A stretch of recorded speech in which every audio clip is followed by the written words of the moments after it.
ঈদ মানে আনন্দ, ঈদ মানে উৎসব। সেই উৎসবকে ঘিরে আজকে নোয়াখালী কবিরহাট উপজেলার শিরিন গার্ডেন তেঁতুতলায় যে একটা পর্যটনের ভিড় আসলে সেটি মানে বলাবিহীন। সেক্ষেত্রে আসলে আমরা আজকে ঠিক বিকাল ৩ ঘটিকা থেকে এখন প্রায় ৭টা বাজতেছে। শিরিন গার্ডেন বিভিন্ন স্থানে স্পটে গিয়ে আমরা ঘুরলাম, আসলে দেখলাম মানুষের যে উপচে পড়া ভিড় আসলে সেটা অকল্পনীয়। তো আজকে আমার সাথে দুজন দর্শক রয়েছেন। তো সেক্ষেত্রে আমরা আজকে দুইজনের সাথে কথা বলবো। আসলে ওনারা আসছেন অনেক দূর থেকে, ওনারা দীর্ঘক্ষণ যাবৎ ঘুরছেন, ঘুরে ফিরে দেখছেন। তো আমরা এখন সরাসরি ওনাদের মুখ থেকে কথা বলবো। আপনি কেমন আছেন? জি, আলহামদুলিল্লাহ ভালো। আপনি? জি, আলহামদুলিল্লাহ। আপু, আপনি কখন আসছেন এখানে? আমি আসছিলাম ৩ ঘন্টা হচ্ছে। ৩ ঘন্টা হচ্ছে। হ্যাঁ, ঘুরে ফিরে দেখতেছিলাম সবকিছু। আসলে অনেকদিন পর আমি লাস্ট আসছিলাম ৩ বছর আগে। আচ্ছা। আর আজকে আসছি, ওরা আমাকে নিয়ে আসছে, আমাদের কাজিন-টাজিন সবাই মিলে আসছে। তো এখানে এসে ঘুরে ফিরে আসলে কি দেখলেন?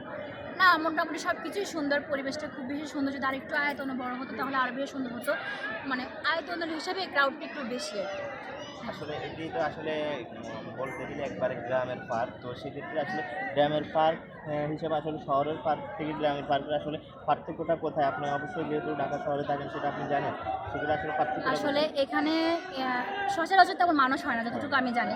ঈদে হলে আশেপাশে যত মানুষ আছে বা এর শহর ভিত্তিক বলেন, জেলা ভিত্তিক বলেন, সবাই এখন পরিচিত হয়ে গেছে। এজন্য এখানে আসা হয় সবার ঈদে বা বিভিন্ন উৎসবে, এজন্য আসা হয়। কিন্তু এমনি ক্রাউড হয় না। আপনারা এখানে কতজন আসছিলেন? আমরা এখানে ৭ জন আসছি।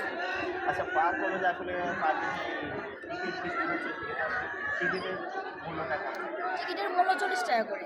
আর মনে করি যদি ৳৩০ হয় তাহলে বেটার হয় আরকি। মানে পার পিস 40 টাকা করে। হ্যাঁ, ৳৪০ করে। যদি ৳৩০ হয় তাহলে মনে হয় বেটার। আর আপনি এখানে আসলে কি ধরনের অসুবিধা আসলে আপনি ফেস করতেছেন আপনার দিক থেকে? অসুবিধা আমি বলতে গেলে যদি এখানে প্রশাসনের ভিত্তিক যদি সেফটি একটু বেশি বাড়ানো হয় তাহলে মনে করবো যে আরেকটু বেশি হয়। কারণ এখানে ছেলে মানে মানে বয়স্ক ছেলে-টেলে মানে কেমন জানি একটা।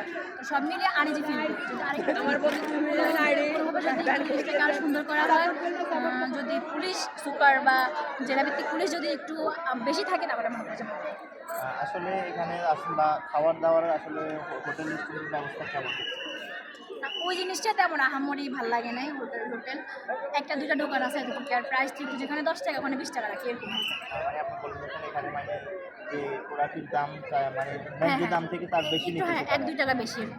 আসলে এই বিষয়ে আপনার কি কর্তৃপক্ষের নজরদারি আছে? আমি এই পক্ষে বলতে চাই যেহেতু ক্রাউড বেশি, মানুষ ভালোবেসে এখানে আসে। তো সুতরাং ওরা যদি ৳১ কমায় রাখে তাহলে দ্বিতীয়বার মানুষ আরো বেশি করে আসবে। হ্যাঁ। তো আসলে আপনারা দেখতে পাচ্ছেন যে আপনাদের যে বাসামতে আসলে পার্কটি অনেক সুন্দর। এরা দীর্ঘক্ষণ আসছে, এখানে দীর্ঘক্ষণ ঘুরছে ফিরছে দেখছে। আসলে সব মিলাই ওনারা ওনাদের ভাষ্যমতে মানে ওনারা বলতেছেন মোটামুটি সব দিক থেকে ঠিক আছে, তবে একটু আইন শৃঙ্খলার দিক থেকে একটু দুর্বল আছে। সেক্ষেত্রে আর হোটেলের বিষয় যেটি বলছে আসলে হোটেলের মানে ন্যায্য দাম থেকে একটু বাড়তি নেওয়া হচ্ছে, সেটি আসলে অনিয়ম। সেক্ষেত্রে আমরা এই যে পার্ক কর্তৃপক্ষ যারা আছেন তাদের দৃষ্টি আকর্ষণ করব, তারা আসলে এই বিষয়টি খতিয়ে দেখে আসলে উপযুক্ত ব্যবস্থা গ্রহণ করবেন। নোয়াখালী ভিশন, সবাই আমাদের সাথে থাকবেন। ধন্যবাদ। আসসালামু আলাইকুম।